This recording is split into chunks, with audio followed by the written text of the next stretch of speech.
Series up to this point, we've dealt with everything from the 3 P's, the 3 categories of singleness and relationship readiness. And we said that sometimes God is either preparing us, He's building patience in us, or He is either protecting us. We talked about the preparation that each and every one of us must go through individually to make sure that we're ready to enter into a relationship.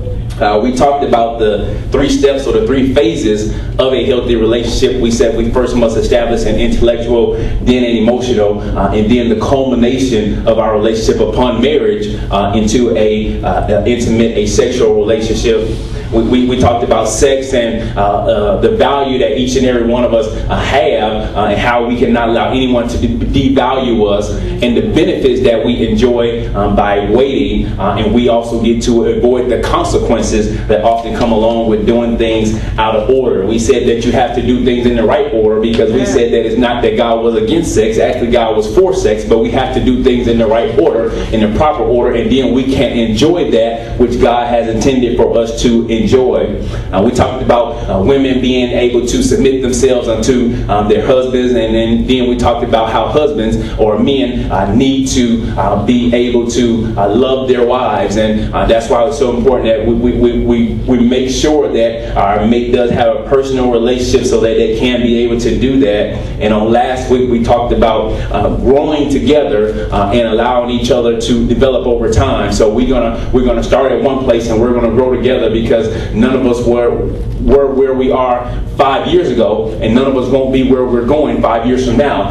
And so even as you get to know your partner, your mate, you have to make sure that you continually get to know them. That's why it's so important to communicate, because you got to think as they grow, they become different. And so you can't think that they're going to remain the same person. So you got to continually get to know them. And that's why it is so important to make sure you stay in constant communication. And we know that communication is the key, because we know that we're not going to find the perfect person. So we might as well stop looking for them, because and just like we won't find the perfect person, that person won't find perfection in us. But what we got to be able to see is the future in everybody. We want the people to see in us the future, what it is that God has taken us, because that's the only thing that God sees. I'm telling you, anytime someone brings up your past that is not of God, God never mentions your past.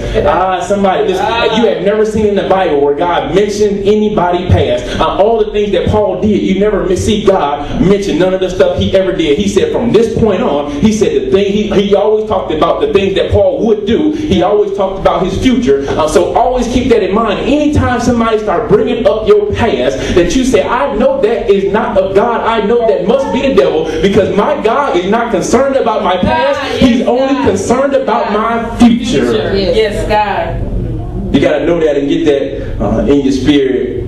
So that's why, that's a good for us, because we get to start anew after this relationship. As we finish some night, we get to start anew. It don't matter what our past relationship was like, because again, that stuff is the past. So like what we do now as a relationship is going to make all the difference.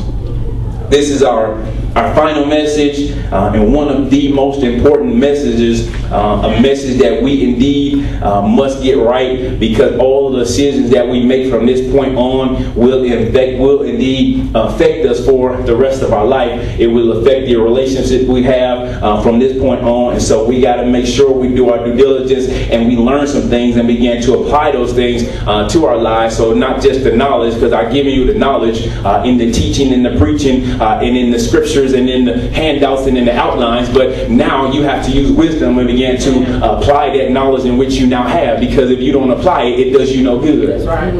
Then these is just be another stack of papers that's in the rest of your junk that you got.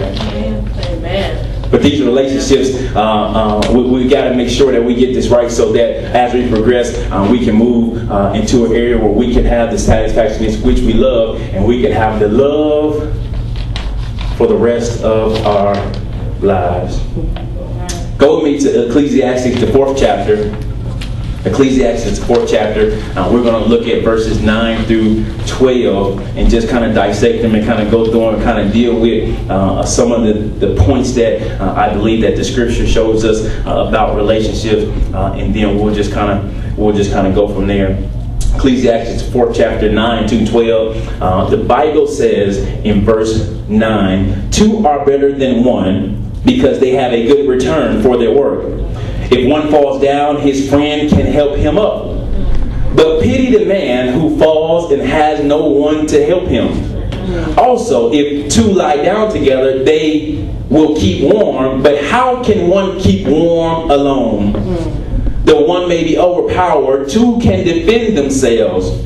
A cord of 3 strands is not quickly broken. A cord of 3 strands is not quickly broken. In verse 9 it says 2 people working are better than one.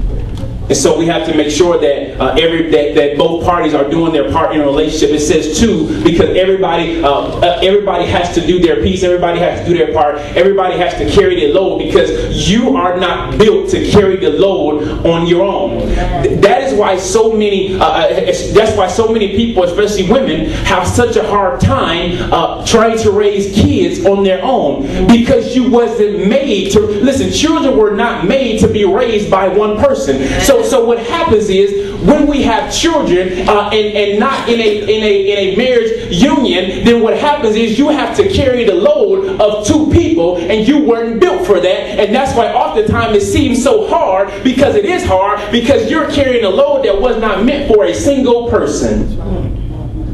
The load of raising children was meant for a husband and wife, were meant for 2 people, for them to share the load of the kids. And so when we do things out of order and we end up in places where God never meant for us to be, oftentimes we end up with loads that God never meant for us to have, and we end up having to carry the loads to keep on and keep going. But the Bible says that 2 are better than one if we can get both people working on a relationship, trying to make it better. So each person individually wants to do everything they can to make sure that the relationship can work. So they don't want to just be in it because them just being in it is not enough, but somebody who wants to work on it. So we have to make sure that everybody is on one accord as we go into it. We said that each person must touch and agree. So both parties must agree that we're going to make this thing work, because again, if one person tries to carry that load, it is going to be too much for them.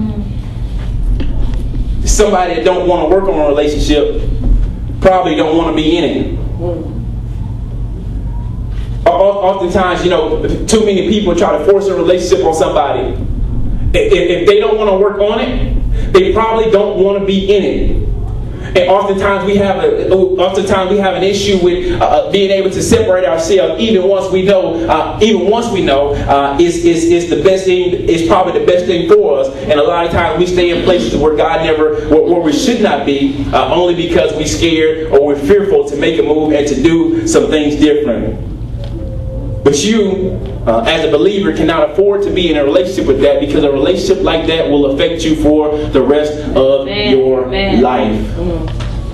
So we got to make sure we get that right. We got to make sure we get somebody that loves us and will love us until the end. The Bible says that 2 are better than 1 because they have a good return for their work. They have a good return, so they have a benefit that's coming on to them. The thing about it is a return. When we think of a return or a reward or something for the time in which we spent, it often comes later on. So in other words, you have to invest in the beginning. You have to begin to sow or to work on your relationship in the beginning, so that later on you can reap the benefits of that. See, a lot of times we don't want to go through the struggle. We don't want to go through the beginning time. We don't want to spend the time that we need to get the ball rolling in our relationships to make sure that it's successful down the road. Oftentimes we find it hard just during that time where we got to get the momentum going and kind of get things going the way we need to go. But he said you'll get a good return if we would just take the time to do the things we need to do in the beginning. And we're going to get a return in our relationships if we do things in a proper order in the beginning. The return we'll have is a relationship, a union that God honors, because we honor Him in it, if we would just take our time in the beginning.